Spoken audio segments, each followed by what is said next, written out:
Hello students, today we'll talk about one very important physical quantity in electronics, resistance. So we'll see what makes some conductor offer resistance and what resistance depends on. So let us start. We know that in any conductor we have positive ions sitting at the lattice points and electrons passing through the space between them, and hence whenever we connect battery to any conductor and when power is switched on, we have electrons flowing through the gap between the positive ions, and the flow of this charge is regarded as electric current. Now this picture is not completely true. In real time case we don't have this type of situation. We don't have this type of condition prevailing. In fact, we have condition in which the positive ions are continuously vibrating about their mean position. And what makes them vibrate consistently? Why do they vibrate? Because at room temperature they have thermal energy available, and what do electrons do with the thermal energy? Electrons move. See, free electrons are free to move anywhere in the solid, but what about the positive ions? They cannot move freely, so they vibrate.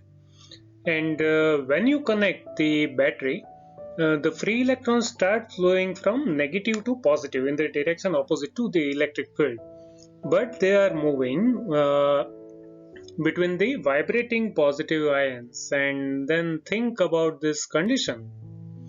The tiny electrons, so tiny electrons, are passing through the gap between two giant from electrons point of view. These positive ions are very giant. It's the difference bigger than any human being and dinosaur.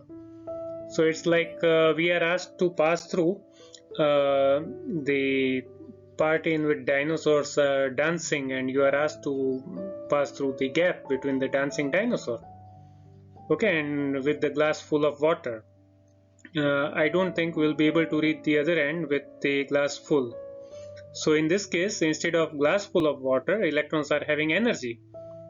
Okay, and we can understand that obviously these tiny electrons will be colliding so many times with the positive ions, and with every collision they lose some amount of their energy, and hence by the time they reach the other end, they will have a significant amount of energy lost. And this is true for any conductor, because for any conductor the positive ions have thermal energy at room temperature, and so they vibrate. Though the vibrations are not same for all the materials, but vibrations are definitely there. And hence what happens, you take 1 meter long copper wire, you take 1 meter long say golden wire or aluminum, they will have different amount of resistance. This property is called resistance, by dint of which electrons lose energy. The resistance will not be same, but there will be resistance. Okay, and as we increase temperature, what happens? The vibrations of this positive ions increase, and so electrons lose more energy. So we say that more the temperature, more the resistance. Consider two wires. One is of less length, other one is of more length. In which case resistance will be more. So we know that in this case, by the time electron goes from one end to the other end, it will be colliding more number of times, and so if length of the wire is more, resistance will be more. So R resistance should be proportional to the length. On the other end, consider two wires of same length, same material, but different cross-sectional areas. What will happen now? These two wires are of same material, they have same length, but this one on the right side is thicker. Now it is observed that if the cross-sectional area is more, resistance is less. So we can say that R is proportional to 1 by A, or resistance is inversely proportional to the area.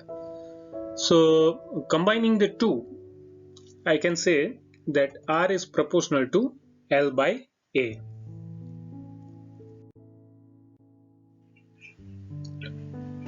So R is proportional to length, R is proportional to 1 by area, hence we have resistance proportional to length upon area. Removing proportionality, we get one constant which is rho. What is rho? Rho is actually proportionality constant which depends on the nature of material, which material you are talking about, and it is called resistivity. So if you take two wires, say one of copper, other one of aluminum, and both are having same length, same cross sectional area, but as the materials are different, the resistance will not be same. Okay, so that property which depends on nature of material is called resistivity. Different materials have different resistivity. The resistivity of gold is very less, whereas resistivity of iron is as compared to gold, it is too high. So most of the time in chips, in integrated circuit, in all our electronic gadgets, gold wires are used, not actually gold wire, gold films are used to carry a tiny amount of current, because current values are less and hence we expect very less resistance. Now there is one more quantity which is reciprocal of resistivity. It is called conductivity and denoted by sigma. So this expression of R can also be written as R is equal to 1 by sigma L by A. What is rho? Resistivity. What is sigma? Conductivity. So thus, if we conclude, now we can say that when electrons pass through any conductor, because of the collisions between electrons and oscillatory ions, electrons lose their energy. And this property of the conductor is called resistance of the conductor. Resistance of a conductor depends on the dimensions of conductor, means length and cross-sectional area. If you change length, resistance will change. If you change area, resistance will change. So dimensions are important. Resistance of a conductor also depends on temperature and pressure. As you change temperature, the oscillations of ions change. As you change pressure, the interatomic spaces will change. So in either case, resistance of that conductor will change. And obviously it depends on which material you are talking about. Resistance of a conductor of length L and cross-sectional area A can be given as R is equal to rho L by A. What is the unit of resistance? Ohm. Resistance is measured in terms of ohm. And inverse of resistance is known as conductance, normally denoted by G, capital G, and its unit is inverse of ohm or mho. So that is all about resistance for now. Thank you. Take care.